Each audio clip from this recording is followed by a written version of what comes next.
பெரிய நம்பிகள் திருவடிகளே சரணம். எம்பெருமானார் திருவடிகளே சரணம். ஆச்சாரியன் திருவடிகளே சரணம். தசாவதார தத்துவத்தின் பகுதியிலே நாம் கிருஷ்ணாவதாரத்தை தற்பொழுது அனுபவித்து வருகிறோம். திருமழிசை ஆழ்வார் தம்முடைய பாசுரத்திலே தெரிவிக்கிறார், ஆனை காத்து ஆனை கொன்னு அதன்னி ஆயர் பிள்ளையாய் ஆனை மேய்த்து ஆனை உண்டி அன்னு குன்ன முன்னினால் ஆனை காத்து மையறிக்கன் மாதரார்த்திரத்து முன் ஆணையன்னு சென்னடர்த்த மாயமென்ன மாயமே. கண்ணன் பெருமானுடைய சேட்டிதங்களை மாயமென்ன மாயம் என்று சொல்கின்றார். ஒரு ஆணையை காற்பதற்காக நீ எப்படி ஓடோடி வந்தாய்? அதே சமயம் ஒரு ஆணை குலையாபிடத்தில் வைத்திருந்த கம்சனுடைய ஆணையை எப்படி கொன்றாய்? இப்படி உன்னுடைய சேட்டிதத்தை நினைக்கும் பொழுது எனக்கு மிகவும் வியப்பாக இருக்கிறது என்று சொல்லுகின்றார். ஜென்ம கர்ம சமே திவ்யம் யோவே வேக்தி தத்வதா தக்வா தேகம் புனர்ஜென்ம நைதி மாமேதி சோர்ஜுனா.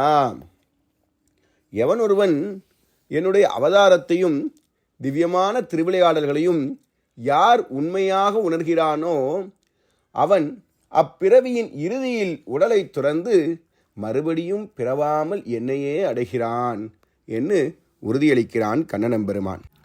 ஸ்ரீமத் பாகவதத்தில் பரிஷித் மகாராஜா தான் அவளோடு கேட்கிறான் சுகபிரம்மத்திடத்தில், நான் இன்னைக்கு உயிரோடு இருப்பதற்கு என் பாட்டரானான பஞ்சபாண்டவர்கள் வெற்றி பெறுவதற்கும் காரணமானது இந்த ஸ்ரீகிருஷ்ணர் தானே.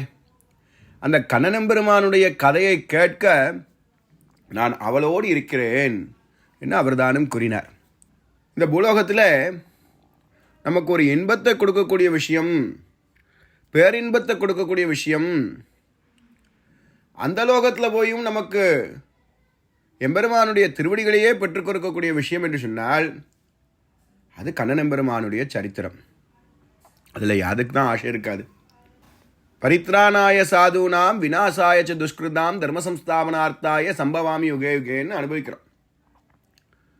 பூமியில் பல தீயோர்கள் பெறுகிறா, அதை எம்பெருமான் தானும் தன் அடியார்களை ரட்சிப்பதற்காக அதிசேஷனோட கூட யமுனை ஆத்தங்கரையிலே புண்ணியமான அந்த மதுராபுரி, அந்த மதுரையில் வந்து பிறக்கிறாருன்னு சுகர் சொன்னார்.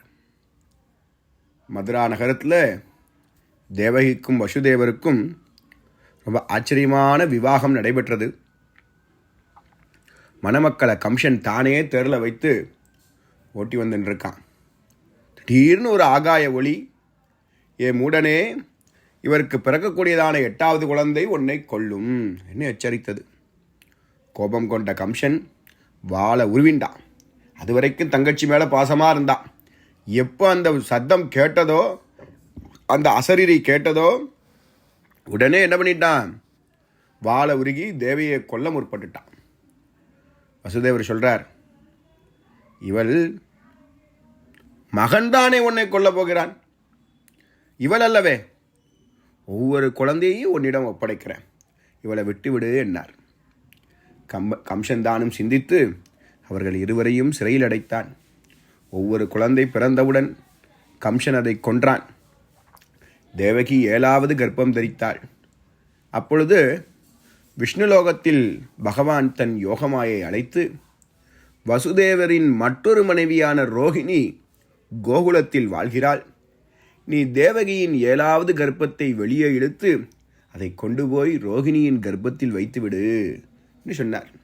தேவகிக்கு கர்ப்பச்சிதைவு அப்படின்னு கம்சன்ட்ட போய் சொல்லிட்டான். நம்மெல்லாம் கேள்விப்படுறோமே, கர்ஷனம் அப்படின்னா இழுத்தல். அவரே பல்ராமர், அவர் தான் என்னது சங்கர்ஷ்ணன் என்று சொல்லப்படுறது. மேலும் நீ போய் என்ன பண்ண, கோகுலத்தில் நந்தனுடைய மனைவி யசோதையினுடைய கர்ப்பத்தில் போய் பெண் குழந்தையா பெற.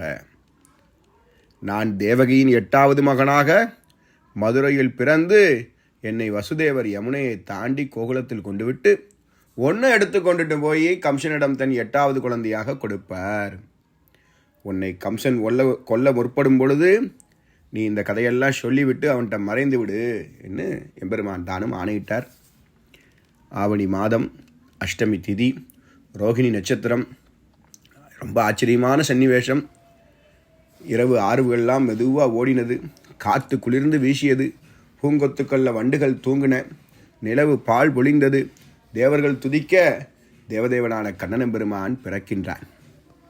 மலர்ந்த தாமரை கண்களோடே, 4 திருக்கரங்களோடே, சங்கம், சக்கரம், கதை, கிரீடம், காது குண்டலங்கள், கௌஸ்துபம், வனமாலை ஆகியவற்றோடு பிறந்த குழந்தையைக் கண்ட பெற்றோர் வியந்து வணங்கி நீ யார் என்று கேட்கின்றார்கள் கண்ணனிடத்திலே. கண்ணனும் உங்கள் வேண்டுதலுக்கிணங்க முதலில் நீங்கள் சுதாபா பிருஷ்ணியாக இருந்தபோது உங்களிடம் பிறந்தேன். அடுத்து நீங்கள் கஷ்யபர் அதிதியாகும் பொழுது உங்களுக்கு வாமனனாக பிறந்தேன். தற்போது 3வது முறையாக பிறந்திருக்கிறேன். என்னை கொண்டு போய் யமுனைக்கு அக்கறையில் இருக்கும் ஆய்ப்பாடியில் நந்தனின் வீட்டில் விட்டு அங்கிருக்கும் பெண் குழந்தையை எடுத்து கம்சனிடம் கொடுங்கள் என்று சொன்னார். வசுதேவர் கம்சனுக்கு பயந்து கண்ணனை சாதாரண மானிட குழந்தையாக சொல்லி வேண்டினார். உடனே தந்தை சொல் கேட்டான். ராமனோ 16 ஆண்டுகள் கழித்தானே வனவாசம் போக வேண்டியிருந்தது. ஆனால் கண்ணனெம்பெருமான் பிறந்த குழந்தை சொன்னவுடனே தகப்பன் பேச்சை கேட்டார். ஆழமான யமுனையை கடந்து சொன்னபடி செய்தார். அதுவரை சிறை கதவுகள் திறந்திருந்தன. விலங்குகள் அப்படியே அற்புதமாக கலன்றன. யமுனை முழங்கால் அளவு வற்றியது. பெண் குழந்தையை கம்சன் கொல்ல முயன்றபோது யோகமாயா ஆச்சரியமாக சத்தத்தை எழுப்பினாள். ஏ மூடனே, உன்னை கொல்லப்போமவன் கோகுலத்தில் மறைந்து வளர்கிறான் என்று சொல்லி ஆகாசத்திலே மறைந்தாள். கோகுலத்தில் மறைந்து வளர்ந்த கண்ணனை கொல்ல கம்சன் வரிசையாக பல அசுரர்களை அனுப்ப அனைவரையும் கண்ணனெம்பெருமான் லீலையாக கொன்னான். பூதனை, சகடாசுரன், ரிணாவர்தன், தேனுகன், பிரலம்பன், அகாசுரன், கேசி முதலானோரை கொன்று காளியன் என்னும் பாம்பின் தலையில் நடனமாடி அதை ஓட்டி கோவர்தன மலையை குடையாக பிடித்து மலை தடுத்து வெண்ணையை திருடி அதற்காக உரலோடு கட்டுப்பட்டு மாடு மேய்த்து குழலூதி ஆய்ப்பெண்டிரோடே ராசக்கிரீடை ஆடி ஆய்ப்பாடியையும் நந்த கிராமத்தையும் மகிழ்ச்சி வெள்ளத்தில் ஆழ்த்தினான். கடைசியாக 10 வயதில் கண்ணனே மதுரை வந்து கொலையாபிடம் என்கிற யானை, மல்லர்கள், கம்சன் ஆகியோரை கொண்டான். பின் சாந்தீபமுனியிடம் போய் சுதாமாவோடு குச்சேலரோடு சேர்ந்து கல்வி கற்று துவாரகை சென்று கடலை நிலமாக்கி அரண்மனை கட்டி வாழ்ந்தான்.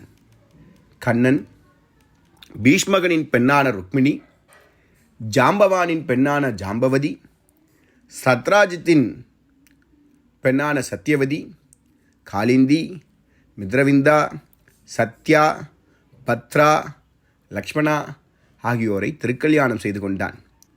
கண்ணனின் தங்கையான சுபத்ராவை அர்ஜுனன் மணந்து அபிமன்யுவை பெற்றான். அவன் மகனே பரிஷித் என்று பரிஷித் மகாராஜாக்கு இந்த அற்புதமான சரித்திரத்தை தாமும் எடுத்துரைத்தார்.